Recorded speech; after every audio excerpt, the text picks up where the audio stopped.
prison's latest smuggler didn't arrive in a car or through a tunnel. It padded silently toward the fence. A cat, fitted with homemade collars, hiding narcotics for inmates inside. But this unusual courier never completed its delivery.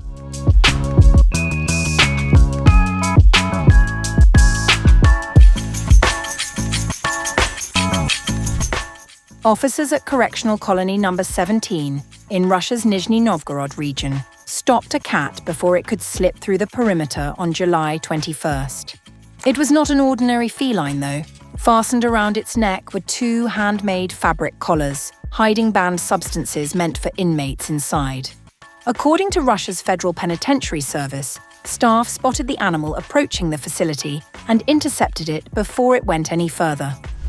The offender turned out to be a cat equipped with a homemade tissue collar, inside which unknown substances were found.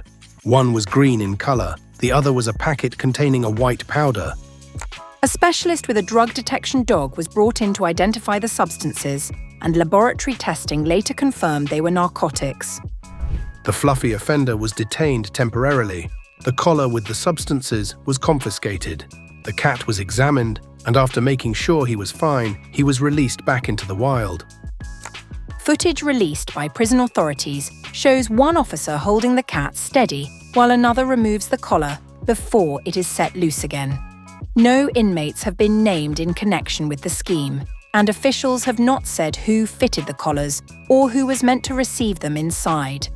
What is left behind is a pair of empty collars and a cat that walked free from a plot that never made it past the fence.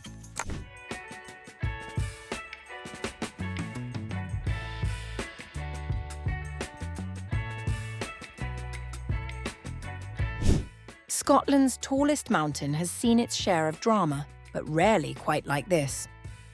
A black Labrador named Tokyo was midway up Ben Nevis on a family hike when her legs gave out. She was an hour from the summit, 5 years old, and by all accounts a seasoned climber.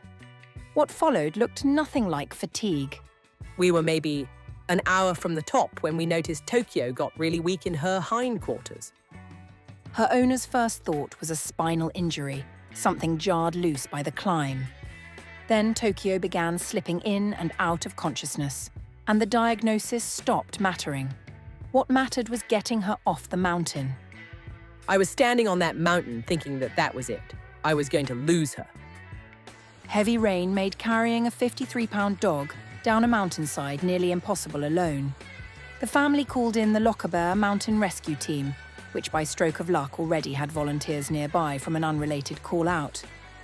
Tokyo was strapped to a stretcher and brought down.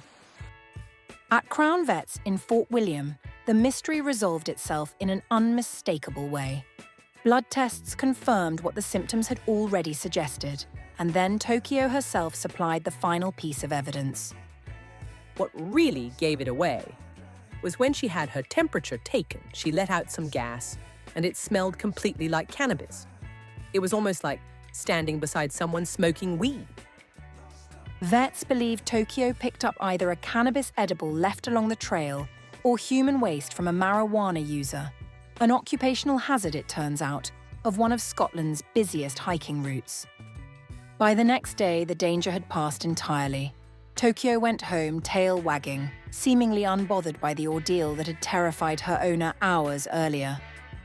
She was wagging her tail very happily and was ready to go. And the day after, you wouldn't have thought that this had happened to her.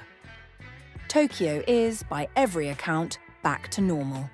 Ben Nevis, meanwhile, keeps its reputation as Scotland's most unpredictable climb for reasons that have nothing to do with altitude